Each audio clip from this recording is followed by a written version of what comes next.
Hi YouTube. Sorry this video is not going to be the best quality. I had to drop one of my daughters off at her friend's house and I've got to run some errands while I'm out.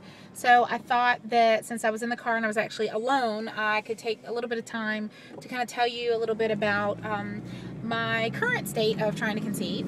This is going to mostly be a video about some of the more recent things that I'm going through. Probably the last video you saw was some information about my backstory about trying to conceive and that type of thing.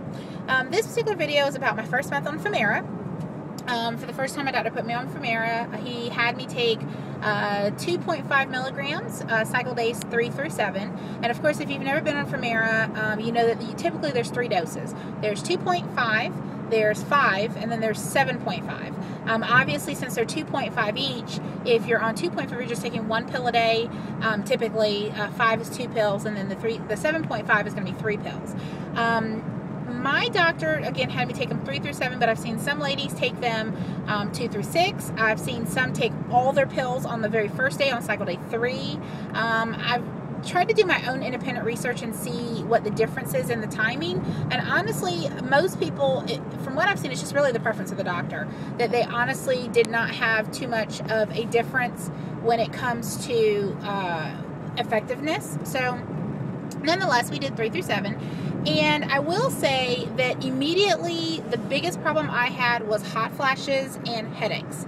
Now, I'm one of those people, typically when I'm on a medication, I am very prone to side effects. I mean, Tylenol makes me sleepy, and it's not supposed to make you drowsy, but it does for me. So for some people, certain things are definitely going to have worse side effects than others. And for me, Femara, definitely hot flashes and headaches. Now, I will say, from the past of being on 11 rounds of Clomid, the side effects were nowhere near as bad as Clomid. For the most part, my moods kind of stayed the same. It was really just the headaches and the hot flashes. Now, the hot flashes were horrible. I will tell you, there were days that I was sitting in front of the air conditioner in the car, vents wide open, and I was sweating, like sweat dripping. My clothes were soaked, and, you know, my husband is like, honey, are you okay? I mean, I'm dripping sweat in front of the air. There were nights where I tossed and turned, and I was up all night long because I couldn't get to sleep. I was so hot. So, I was taking my medication at night. So the sad part is I would take it at night right before I got in the bed, and then it would keep me up all night long. And then in the morning, when I'd go run errands, I was sweating the entire time I was out running errands, even with the air on. Now, granted, it is the summertime, but the windows are up and the air is on, and I was dying. So, you know, again, small price to pay if it works, but at the same time, it was a little uncomfortable. And that wasn't something I was used to, because I don't remember having hot flashes on Clomid. I don't know if that's a signal or not. A symptom, I'm sorry, or a side effect with Clomid, but I didn't remember having that. So anyhow, headaches were minimal every now and then, nothing that I couldn't deal with, not like a migraine, just a regular headache. Definitely, I would take Femara again. Other than that, like I said, those were the only main side effects. I will say I had a lot of, I guess what I thought was ovary activity. I don't know a better word to describe it. And I'll give a better, maybe another video that specifically pinpoints all of my side effects, you know, by day, maybe.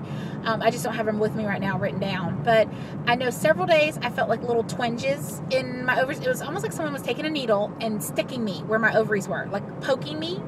And I tried to look online, I saw that a lot of other women call them twinges, I think is what the word was, and it's evidently common on Femara and even on Clomid. So a couple of days I had twinges, a couple of days I had like an excruciating pain. And at first I thought, well, maybe it was a UTI, so I went out and got some over-the-counter UTI stuff. No, that wasn't it, because the UTI stuff did not the pain didn't let up after I used the UTI stuff. So I knew that wasn't it. Excruciating pain just on the left side. The only thing I can think of is that I may have either developed a cyst while on the Femara, or that perhaps there was one already there and the Femara aggravated it. I'm not really sure. All I know is it started around cycle day 11, and the pain was, it was just horrible. I mean, it hurt to sit, to stand, to lay down. You know, I tried getting in a hot bath. The heat didn't help a whole lot. It hurt to roll over in the bed. I mean, I had to relegate myself to a pillow between my knees to take pressure off my hips because it hurt so bad. I mean, it was really bad. So, and that actually concerned me, because I was like, you know, I've felt that pain before in the past, and I'm almost positive that was when I've had a cyst before. But I couldn't exactly pinpoint it, because a few times I've had a cyst and I've gone to the ER. By the time they do an ultrasound, they couldn't find anything. They just blamed it on a cyst, and they would give me pain meds and send me home. So my thing this time was, well, I'm not going to waste a trip to the ER and waste the money that it costs, even with insurance, to have to pay my 20% for you just to, you know, give me painkiller and send me home. So I did not bother to go to the ER. Just kind of toughed it out. Like I said, it started on like cycle day, I want to say 9 was the first time I felt the pain. It went away cycle day 10, and then 11 it was in full force. The pain did not stop until cycle day 14. I woke up on the cycle day 14 and it was gone. It just completely went away on its own, just out of nowhere. So if it was a cyst, I don't know if it dissolved or burst or how that works, but I haven't had any spotting, no bleeding, no other pain other than that, no major pain. So I couldn't tell you what happened. I just know cycle day 14, it stopped. And I thought, well, maybe that was, you know, the egg follicle gearing up to come out. But on the 14th, on cycle day 14, I still hadn't got a peak. Of course, I use the Clearblue Easy Fertility Monitor, and there wasn't a peak until cycle day 18. And cycle day 18, I actually got my peak. And cycle day 17, the night before, I did a OPK, just looking at the lines, and I actually got my positive that night. So I'm assuming that I ovulated somewhere between the afternoon of cycle day 17, because cycle day 17 morning, it was still at a high. It wasn't peak yet. And the lines were, you know, they were still, the dark line was the estrogen line, the light line was the LH line. When I did it that evening, the LH and the, the LH and the estrogen were the same. They were the same, pretty much the same exact color.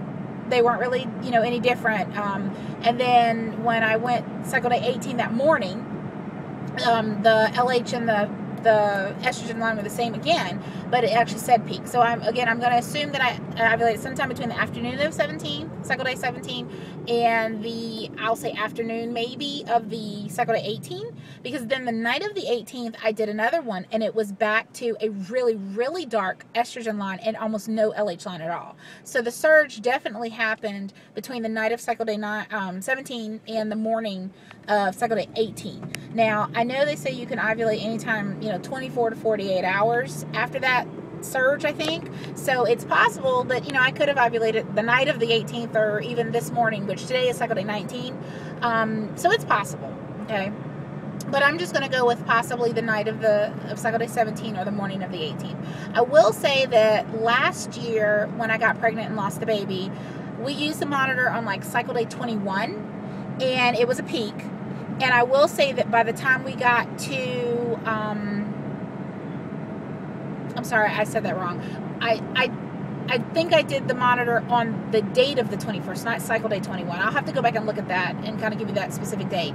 Well, the 21st was the actual date I did the monitor, I believe, 20th, I'm sorry. And on the 20th, I got a peak. And then on the 28th, I had a positive BFP. So, you know, literally just that quick, and like right at a week, in a day or so, I had a positive.